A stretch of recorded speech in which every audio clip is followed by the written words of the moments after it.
Hello दोस्तों, आपका बहुत बहुत स्वागत है आपके अपने चैनल एमपी ऑनलाइन स्टडी पर। जैसे कि आपको पता है कि आज का जो टॉपिक रहने वाला है वो है पारिस्थितिक तंत्र।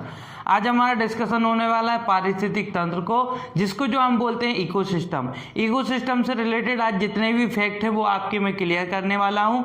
पारिस्थितिक तंत्र की अगर हम बात करें या फिर इकोसिस्टम की अगर हम बात करें तो आप देखेंगे कि आपको कई प्रकार की इकोसिस्टम देखने को मिलते हैं या फिर पारिस्थितिक तंत्र देखने को मिलते हैं। कहीं ना कहीं आप भी किसी ना किसी पारिस्थितिक तंत्र से संबंध रखते हैं, मतलब आपके आसपास कई प्रकार के आपको पारिस्थितिक तंत्र देखने को मिलते हैं, अनुभव करने को मिलते हैं। तो इस पर जो है आज हम डिस्कशन करने वाले हैं। बात करें अगर हम पारिस्थितिक तंत्र की, धीरे धीरे कॉन्सेप्ट क्लियर होता चलेगा और आपको पता चलता चलेगा कि पारिस्थितिक तंत्र आखिर शब्द क्या है। देखिए, अगर हम बात करें पारिस्थितिक तंत्र, तंत्र मतलब कोई भी सिस्टम होता है, और उसी तरीके से पारिस्थितिक मतलब परिस्थिति। परिस्थिति के आधार पे आपको कई प्रकार के पारिस्थितिक तंत्र देखने को मिलेंगे। जैसे कि अगर आप देखेंगे कि जल के अंदर, मतलब आप देखेंगे समुद्र देखें, नदी देखें, झरना देखें या फिर झील देखें, तो ये नदी का पारिस्थितिक तंत्र है। उसी तरीके से अगर आप घास के मैदान देखते हैं, जंगल देखते हैं और कई प्रकार के आप मरुस्थलीय भाग देखते हैं, तो वहां पर भी आपको एक पारिस्थितिक तंत्र देखने को मिलेगा। पारिस्थितिक तंत्र का सिंपल मतलब होता है कि जब जीव एक दूसरे पर निर्भर करते हैं और अपना जीवन यापन करते हैं, तो वो एक तरीके का पारिस्थितिक तंत्र का निर्माण कर लेते हैं। एक चक्र के रूप में पारिस्थितिक तंत्र पाया जाता है। चक्र के रूप में मतलब किसी भी पारिस्थितिक तंत्र के अंदर कई प्रकार के जीव जंतु पाए जाते हैं, पेड़ पौधे पाए जाते हैं, और ये जीव जंतु पेड़ पौधे एक दूसरे पर निर्भर रहते हैं, एक दूसरे पर निर्भर रहते हुए अपना जीवन यापन करते हैं। तो ये संपूर्ण जो क्षेत्र है वो पारिस्थितिक तंत्र कहलाता है। कई प्रकार के पारिस्थितिक तंत्र हैं। सबसे पहले हम बात करते हैं कि जो पारिस्थितिक शब्द है, इसका उपयोग सर्वप्रथम किया गया था एपी टेस्ले द्वारा। एपी टेस्ले द्वारा पारिस्थितिक शब्द का प्रयोग सबसे पहले किया गया था, और जिसको 1935 में इनके द्वारा इस शब्द का उपयोग किया गया था। देखिए, पारिस्थितिक तंत्र की एक छोटी सी रूपरेखा अगर मैं आपको बताऊं तो आप जैसे कि देखते हैं, सबसे पहले आते हैं पेड़ पौधे। पेड़ पौधे क्या करते हैं? सूर्य के प्रकाश की उपस्थिति में, सूर्य के प्रकाश की उपस्थिति में क्या करते हैं? भोजन का निर्माण करते हैं। और ये भोजन को किसके द्वारा ग्रहण किया जाता है? छोटे छोटे जीवों द्वारा ग्रहण किया जाता है। फिर ये जो छोटे छोटे जीव होते हैं या छोटे छोटे कीट जो होते हैं, है ना, इनको बड़े जीवों द्वारा ग्रहण किया जाता है भोजन के रूप में, और बड़े जीवों को उनसे बड़े जीव या शाकाहारी जीव ग्रहण कर लेते हैं भोजन के रूप में। इस तरीके से यह पारिस्थितिक तंत्र चलता रहता है। तो उसी पारिस्थितिक तंत्र में अगर आप देखेंगे, सबसे पहले पारिस्थितिक तंत्र की अगर हम बात करें तो इसमें आपको कई प्रकार के घटक देखने को मिलते हैं, है ना। जैविक घटक भी इसमें भाग लेते हैं और अजैविक घटक भी भाग लेते हैं। एक सिंपल सी बात है, आप इस चीज को पहले समझिए कि पारिस्थितिक तंत्र में दो घटक पाए जाते हैं। एक जैविक घटक पाए जाते हैं, एक अजैविक घटक पाए जाते हैं। जैविक घटक की बात करें जो जीवित अवस्था में होते हैं, और अजैविक घटक मतलब जो अजीवित अवस्था में होते हैं। देखिए, जैविक घटक में आपको तीन भाग और देखने को मिलेंगे। उत्पादक, उत्पादक के बाद आपको देखने को मिलेगा उपभोक्ता, और उपभोक्ता के बाद आपको देखने को मिलेगा अपघटक। ठीक है, जैविक घटक में तीन भाग देखने को मिलेंगे, उत्पादक, उपभोक्ता, अपघटक, है ना। उत्पादक किसको कहते हैं? पेड़ पौधों को उत्पादक कहा जाता है। उत्पादक किसे कहा जाता है? पेड़ पौधों को। इनको कहा जाता है उत्पादक। पेड़ पौधे जो होते हैं वो क्या कहलाते हैं? उत्पादक।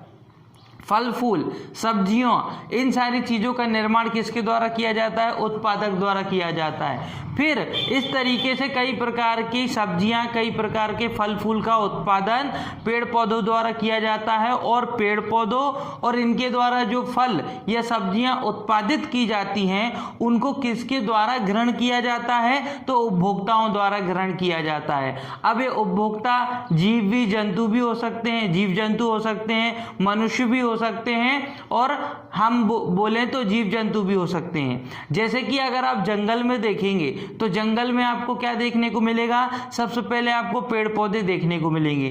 पेड़ पौधे क्या करते हैं? सूर्य के प्रकाश की उपस्थिति में अंदर रासायनिक क्रिया होती है और प्रकाश संश्लेषण द्वारा भोजन का निर्माण करते हैं।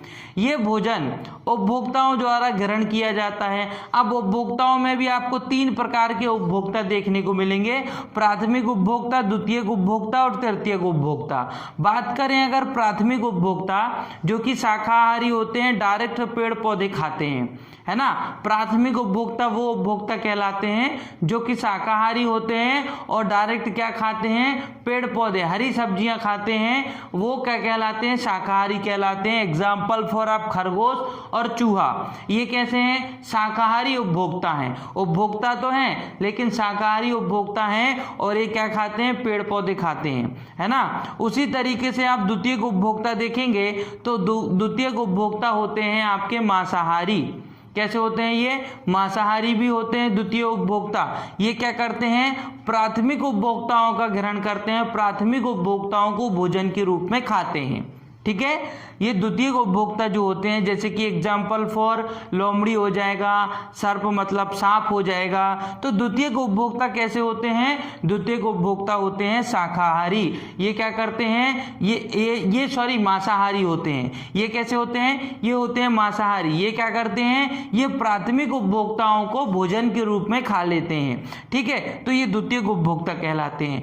और तृतीयक उपभोक्ता की अगर हम बात करें तो तृतीयक उपभोक्ता क्या होते हैं, ये तृतीयक उपभोक्ता द्वितीयक उपभोक्ता या फिर प्राथमिक उपभोक्ताओं को भोजन के रूप में खाते हैं। और तृतीयक उपभोक्ता भी आपके कैसे होते हैं, ये भी आपके मांसाहारी होते हैं। ये भी आपके कैसे होते हैं, मांसाहारी होते हैं। तो तृतीयक उपभोक्ता भी आपके मांसाहारी के अंतर्गत आते हैं और द्वितीयक उपभोक्ता भी मांसाहारी के अंतर्गत आते हैं, परंतु प्राथमिक उपभोक्ता शाकाहारी के अंतर्गत आएंगे क्योंकि ये केवल और केवल पेड़ पौधों को ही ग्रहण करते हैं। ठीक है, और पेड़ पौधों द्वारा बनाए जाने वाले भोज्य पदार्थों को ही ग्रहण करते हैं। तो प्राथमिक उपभोक्ता जो हैं, खरगोश या चूहा, ये है ना, ये क्या करते हैं, पेड़ पौधों को खाते हैं भोजन के रूप में। फिर चूहा या खरगोश को जो है द्वितीयक उपभोक्ता भोजन के रूप में खा लेते हैं, जैसे कि लोमड़ी या सर्प।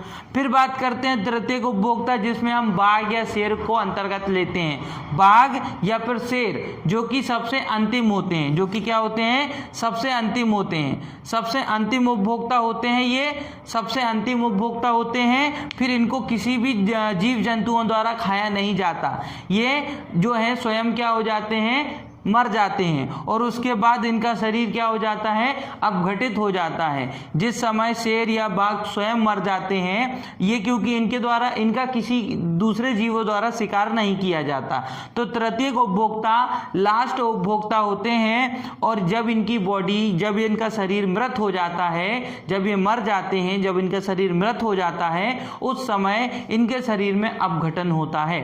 अपघटन होता है मतलब आप देखेंगे कि जो बॉडी होती है वो सड़ जाती है, गल जाती है और कई प्रकार के उसमें छोटे छोटे कवक, है ना, जीवाणु लग जाते हैं और उसके बाद पूरी बॉडी जो होती है वो क्या हो जाती है, मिट्टी में मिल जाती है, मतलब अपघटित हो जाती है।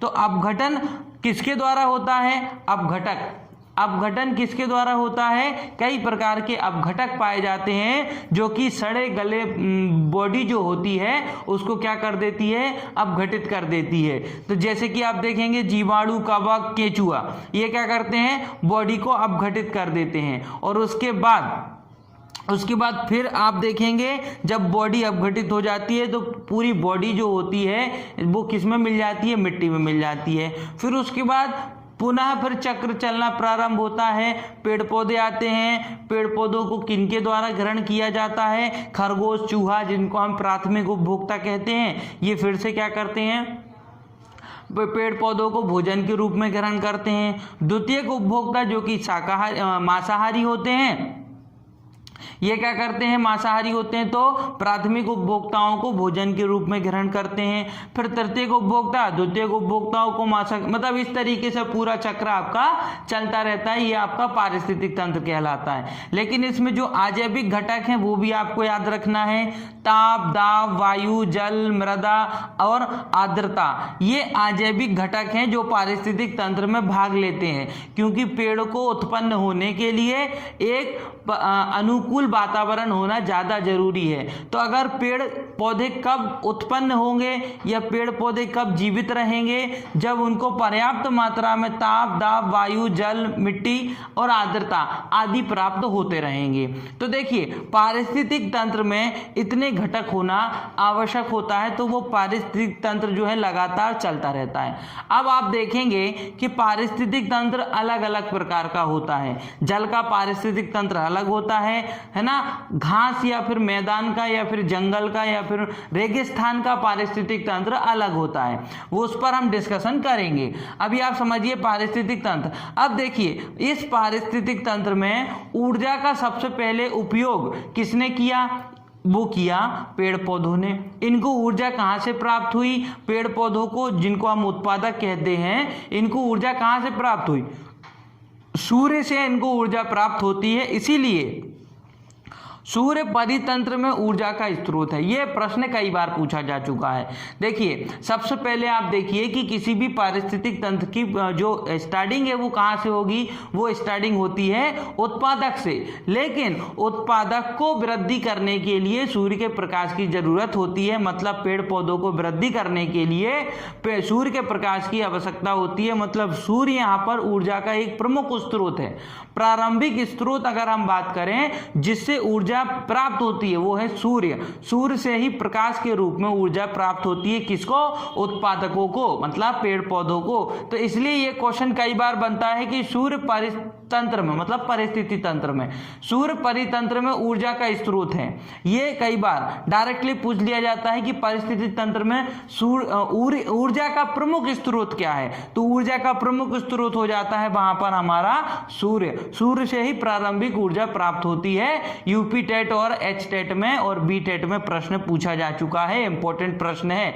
यूपी टेट में, एच टेट में हरियाणा और बी टेट में बिहार, ये इतनी परीक्षाओं में ये प्रश्न पूछा जा चुका है। परितंत्र एक खुला परितंत्र होता है। देखिए हम अगर पारिस्थितिक तंत्र की बात करें तो एक खुला पारिस्थितिक तंत्र होता है। जंगल का पारिस्थितिक तंत्र खुला पारिस्थितिक तंत्र होता है। समुद्र का पारिस्थितिक तंत्र एक खुला पारिस्थितिक तंत्र होता है। ठीक है, सबसे अधिक स्थायी पारिस्थितिक तंत्र होता है समुद्र या फिर महासागर, जिसको हम परिवर्तित नहीं कर सकते हैं। सबसे बड़ा पारिस्थितिक तंत्र और सबसे स्थायी पारिस्थितिक तंत्र समुद्र का पारिस्थितिक तंत्र या फिर हम कहें महासागरों का पारिस्थितिक तंत्र होता है। कितना विशाल पारिस्थितिक तंत्र होता है, समुद्र में पानी ही पानी होता है। वहां आपको जो है छोटे छोटे शैवाल, छोटे छोटे जीवाणु आपको देखने को मिलेंगे। फिर पौधे आपको देखने को मिलेंगे पानी के अंदर। फिर उन पौधों को खाने वाले छोटे छोटे जीव आपको देखने को मिलेंगे। फिर उन छोटे छोटे जीवों को खाने वाली बड़ी बड़ी मछलियां आपको देखने को मिलेंगी।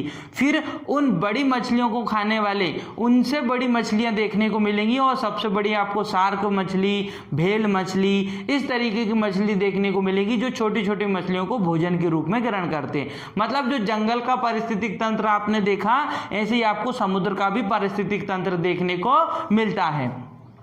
तो ये आपको इस चीज में याद रखना है। सबसे अधिक स्थायी पारिस्थितिक तंत्र जब क्वेश्चन आता है तो समुद्र सागर याद रखना है, समुद्र या फिर महासागर। ये भी यूपी टेट 2016 में पूछा गया प्रश्न ही है। ठीक है, ये भी पर्यावरण के अंतर्गत पूछा गया है। तो पारिस्थितिक तंत्र में आपको इतने भाग याद रखना है। अब देखिए उत्पादकता के स्रोत देखिए या फिर उत्पादकता के क्षेत्र देखिए। मैं पूरा आपको ग्लोब के आधार पर बताता हूं। देखिए जब भी हम उत्पादकता की बात करते हैं, आप समझिए, जब मैं उत्पादकता की बात करूं तो आपके दिमाग में आना चाहिए पेड़ पौधे, क्योंकि किसी भी पारिस्थितिक तंत्र की प्रारंभिकता कहां से प्रारंभ हो जाती है या पारिस्थितिक तंत्र कहां से प्रारंभ होता है, तो पेड़ पौधों से प्रारंभ होता है। ठीक है, तो आप समझिए कि अगर हम बात करें ग्लोब की, पूरे पृथ्वी की बात करें, ग्लोब की बात करें, तो उसको हम 3 भागों में बांटते हैं। एक ऊपर वाला भाग, एक नीचे वाला भाग और एक मध्य वाला भाग। ये 3 भाग आप समझिए किसी भी ग्लोब के। किसी भी ग्लोब को आप 3 भागों में समझिए।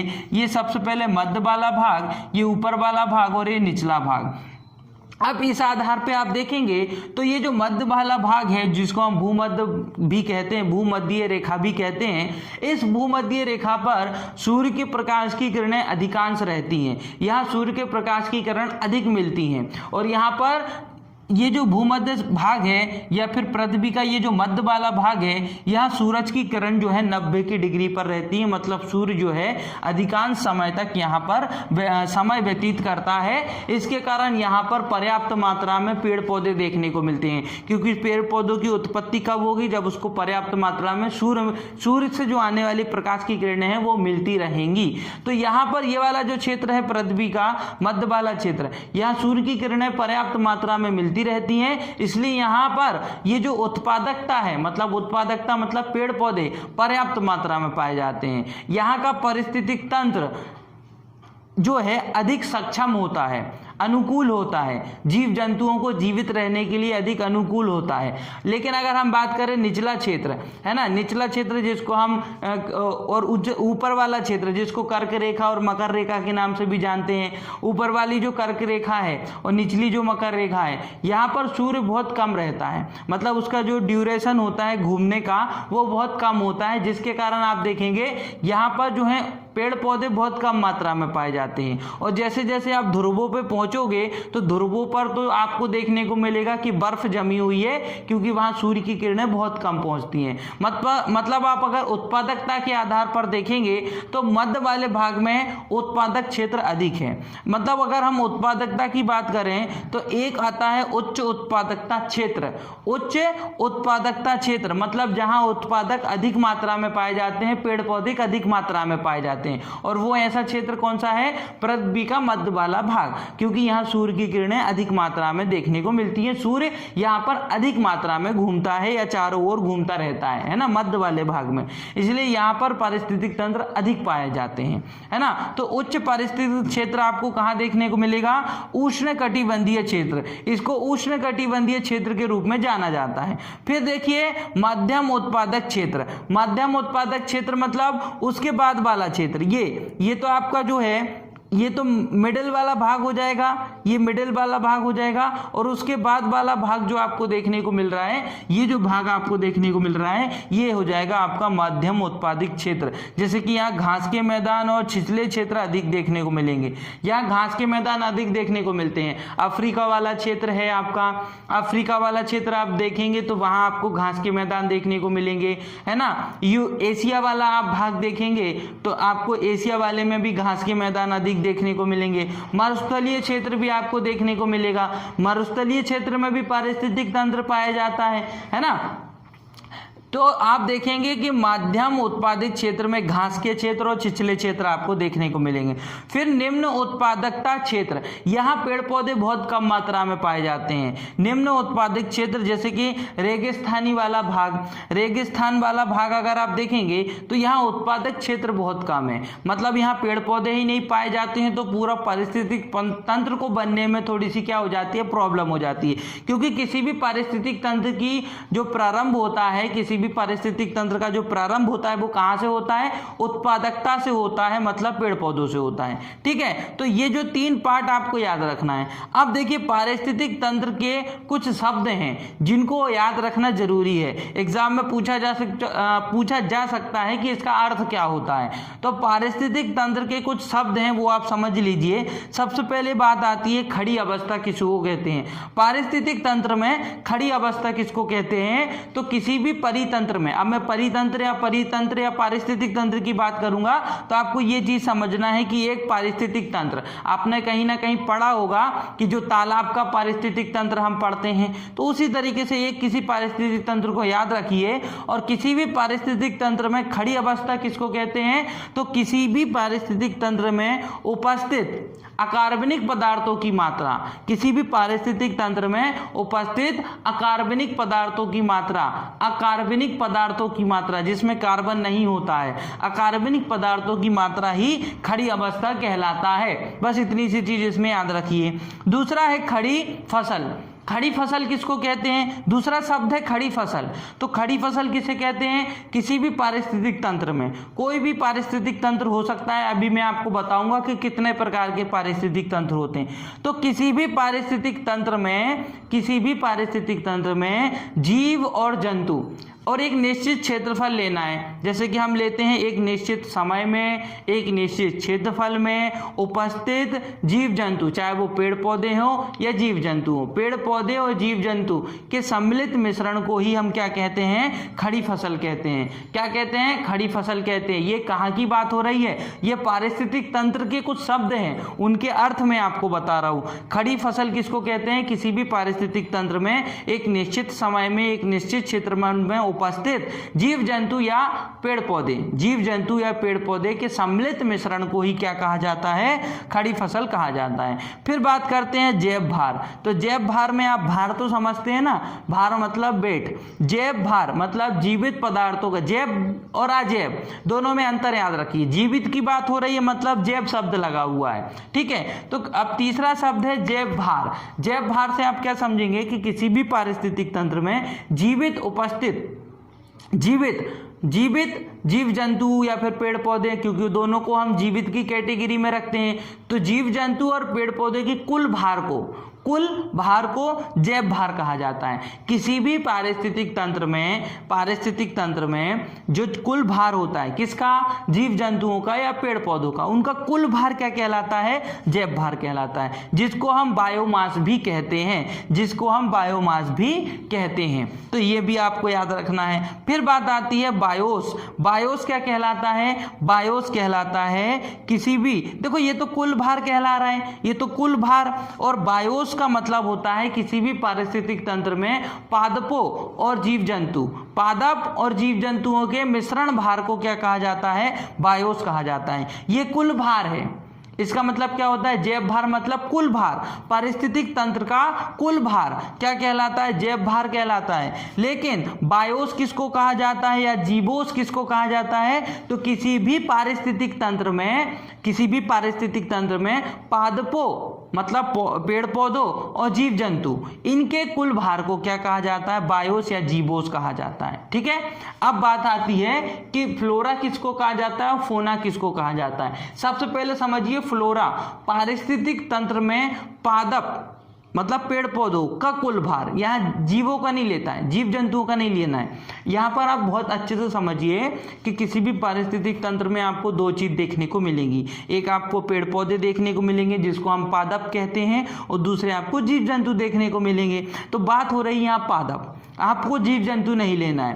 पेड़ पौधे, फ्लोरा किसको कहेंगे, किसी भी परितंत्र में या फिर किसी भी पारिस्थितिक तंत्र में उपस्थित कुल पादपों का भार या कुल पादपों की संख्या, कुल पादपों का भार का कहलाता है, आपका कहलाता है फ्लोरा। फिर बात आती है फोना। फोना किसको कहते हैं, तो किसी भी पारिस्थितिक तंत्र में जीव जंतुओं का कुल भार, यहाँ जीव जंतुओं की बात हो रही है, और फ्लोरा में किसकी बात हो रही थी, पादपों की बात हो रही थी, और फोना में किसकी बात हो रही है, फोना में बात हो रही है पेड़ जीव जंतुओं की। किसी भी पारिस्थितिक तंत्र में जीव जंतुओं का भार या जीव जंतुओं की जो संख्या होती है वो क्या कहलाता है, फोना कहलाता है, ठीक है। फिर बात आती है लोटिक परितंत्र।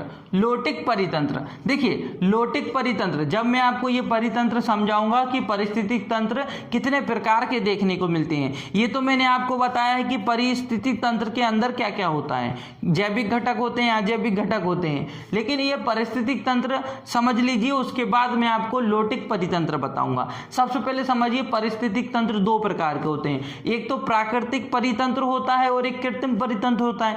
पारिस्थितिक तंत्र जो नेचर ने हमको दिए हैं वो प्राकृतिक कहलाते हैं, और मनुष्य द्वारा निर्मित किए गए कई प्रकार के पारिस्थितिक तंत्र जो मनुष्य ने स्वयं के लिए निर्मित किए हैं वो कृत्रिम पारिस्थितिक तंत्र कहलाते हैं, और जो प्रकृति ने हमको दिए हैं वो प्राकृतिक परितंत्र कहलाते हैं। जैसे कि आप समझिए समुद्र एक पारिस्थितिक तंत्र है ना, नदी, तालाब, झील, ये सारी चीजें क्या हैं, ये प्राकृतिक पारिस्थितिक तंत्र हैं जो कि प्रकृति ने हमको दिए हैं। लेकिन वहीं आप देखोगे एक्वेरियम मतलब मतलब आपने देखा होगा कि जो कांच के बर्तन में हम मछलियों को पालते हैं वो क्या कहलाता है, एक्वेरियम कहलाता है। तो वो भी एक तरीके का क्या है, पारिस्थितिक तंत्र बनाया है हमने, लेकिन मनुष्य द्वारा निर्मित किया गया है, इसलिए उसको कृत्रिम पारिस्थितिक तंत्र में रखते हैं। कृषि फसल, किसानों द्वारा कृषि की जाती है, तो कहीं ना कहीं वो भी एक पारिस्थितिक तंत्र ही है ना।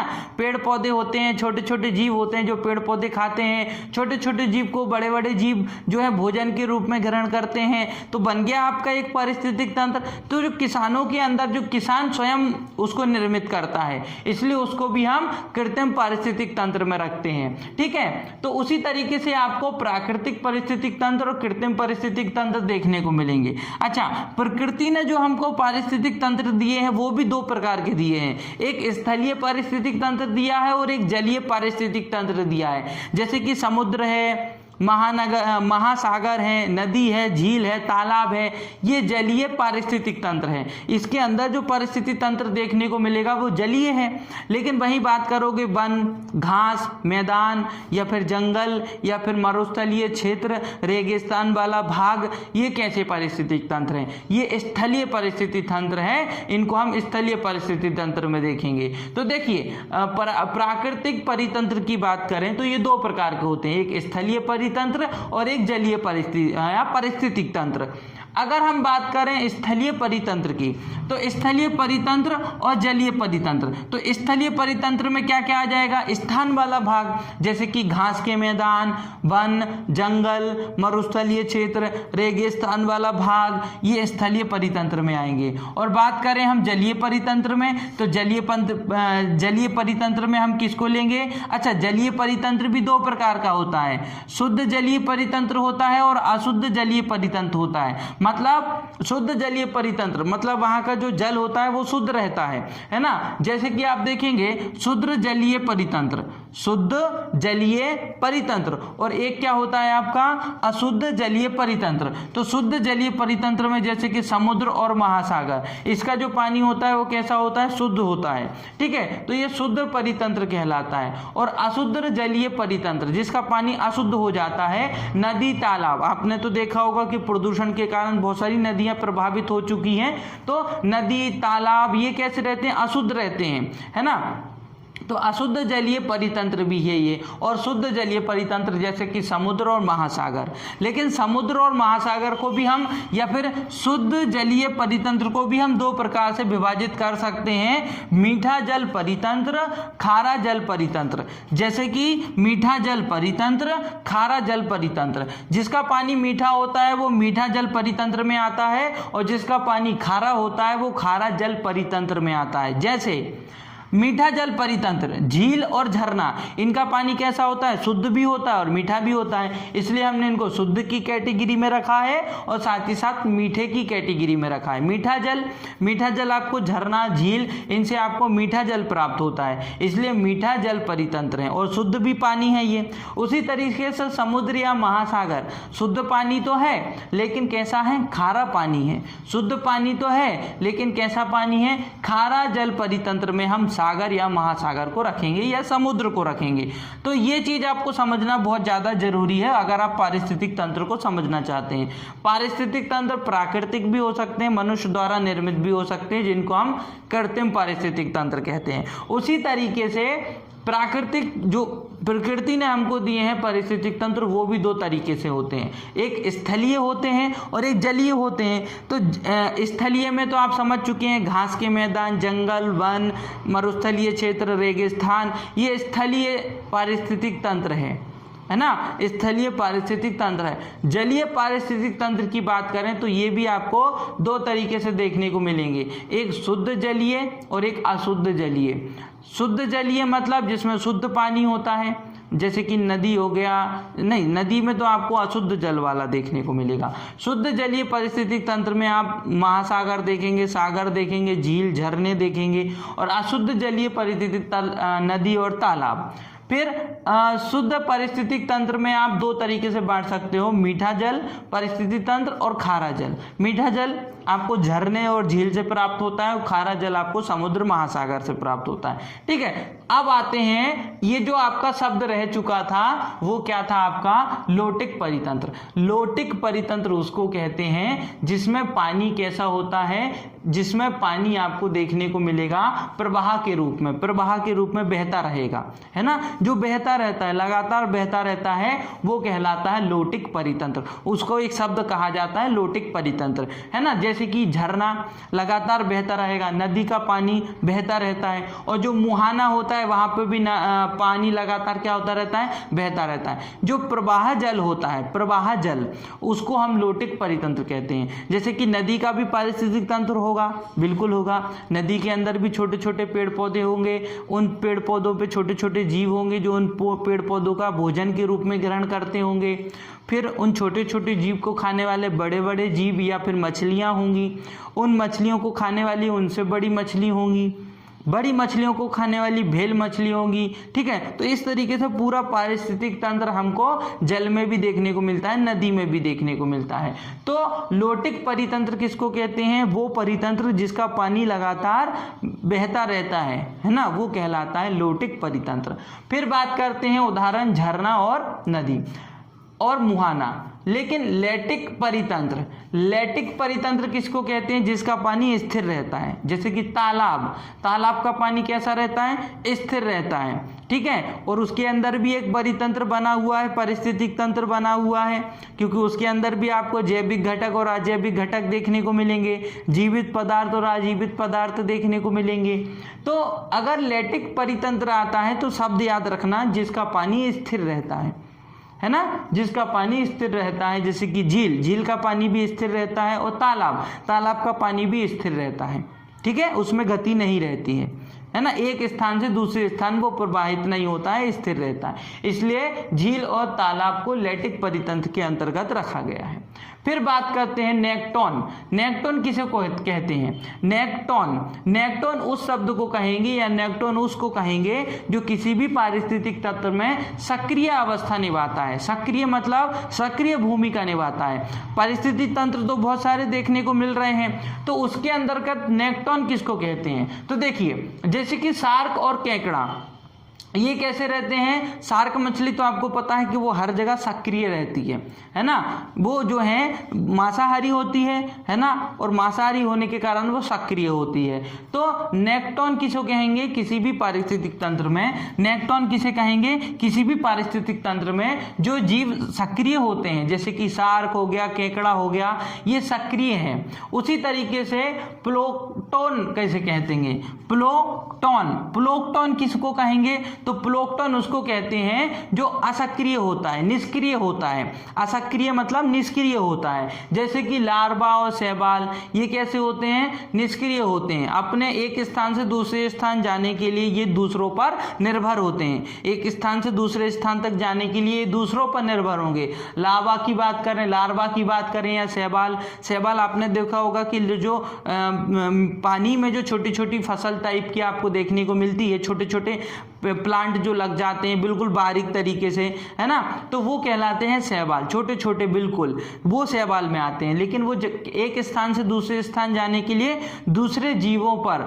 निर्भर रहते हैं, इसलिए ये निष्क्रिय होते हैं, एक स्थान पर ही रहते हैं जब तक इनको कोई दूसरा जीव एक स्थान से दूसरे स्थान ना ले जाए, इसलिए इनको हम निष्क्रिय में रखते हैं। और जो निष्क्रिय जीव जंतु होते हैं या निष्क्रिय पेड़ पौधे जो होते हैं, उनको हम किसके क्या बोलते हैं, प्लैंक्टन, प्लैंक्टन जो निष्क्रिय होते हैं। और जो सक्रिय होते हैं, एक स्थान से दूसरे स्थान तक जा सकते हैं, वो लैक्टोन कहलाते हैं। और इसमें बहुत सारे उदाहरण ले सकते हो, शार्क और केकड़ा मैंने यहाँ रखा हुआ है। प्लैंक्टन जो निष्क्रिय होते हैं, लार्वा और शैवाल।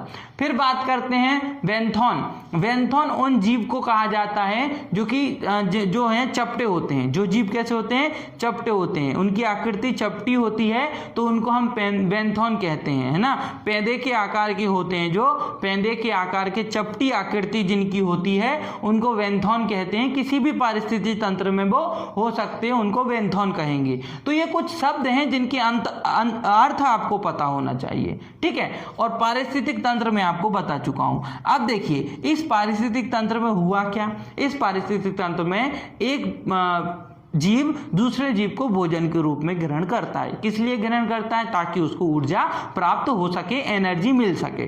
अब बात करते हैं कि ऊर्जा किस तरीके से मिलती है, ऊर्जा का स्थानांतरण किस प्रकार होता है। जब पेड़ पौधों को हम खाते हैं या पेड़ पौधों को कोई छोटा जीव खाता है, छोटा कीट उसको ग्रहण करता है, खरगोश जब जो है हरी पत्तियां खाता है तो उसको ऊर्जा मिलती है, और जब खरगोश को कोई दूसरा जीव खा लेता है तो उसको भी एनर्जी मिलेगी। लेकिन ऊर्जा का स्थानांतरण 10% होता है। 10% कैसे, वो समझिए। 10 ऊर्जा का नियम, ये समझिए 10% ऊर्जा का नियम ये किसके द्वारा दिया गया था? लेंडेमान द्वारा दिया गया था 1942 में। लेंडेमान द्वारा ऊर्जा 10% ऊर्जा का नियम, जैसे कि एग्जाम्पल फॉर पेड़ पौधों द्वारा खरगोश क्या करते हैं? पेड़ पौधों को ग्रहण करते हैं। तो पेड़ पौधों की जो 100% ऊर्जा होगी उसमें से केवल और केवल खरगोश को कितने प्रतिशत ऊर्जा मिलेगी? 10% ऊर्जा मिलेगी। 90% ऊर्जा वातावरण में क्या हो जाएगी? मिक्स हो जाएगी, वातावरण में अवशोषित हो जाएगी। 10% ऊर्जा ही ग्रहण कर पाएगा कौन? खरगोश, उस पेड़ पौधे की। फिर अगर खरगोश को कोई दूसरा जीव भोजन के रूप में ग्रहण करता है तो खरगोश की कुल ऊर्जा का मतलब खरगोश की जो 10% ऊर्जा थी उसका भी 10% उस अन्य जीव को प्राप्त होगा। मतलब टोटल 100% ऊर्जा प्राप्त नहीं होती है, केवल 10% ऊर्जा ही प्राप्त होती है। 90% ऊर्जा नष्ट होती चली जाती है। जैसे कि एग्जाम्पल समझिए, सूर्य के प्रकाश की उपस्थिति में संश्लेषण होता है और उत्पादक के अंदर आपको 100% ऊर्जा देखने को मिल रही है। एग्जाम्पल फॉर मैंने यहाँ लिया हुआ है, मान लीजिए 100 कैलोरी ऊर्जा इस पौधे के अंदर है। उत्पादक मतलब पौधे, 100% ऊर्जा इस पौधे के अंदर है। तो ये क्या करते हैं, ये इनके द्वारा जब पेड़ पौधों को उपभोक्ताओं द्वारा ग्रहण किया जाता है। उपभोक्ता मैं आपको बता चुका हूं 3 तरीके के होते हैं, प्राथमिक उपभोक्ता, द्वितीयक उपभोक्ता और तृतीयक उपभोक्ता। तो प्राथमिक उपभोक्ता मतलब खरगोश क्या करते हैं? पेड़ पौधों को खाते हैं। तो अगर पेड़ पौधों के अंदर 100 कैलोरी ऊर्जा है तो उसमें से केवल 10% ऊर्जा ही उस खरगोश को प्राप्त होगी, उस प्राथमिक उपभोक्ता को प्राप्त होगी। तो इसीलिए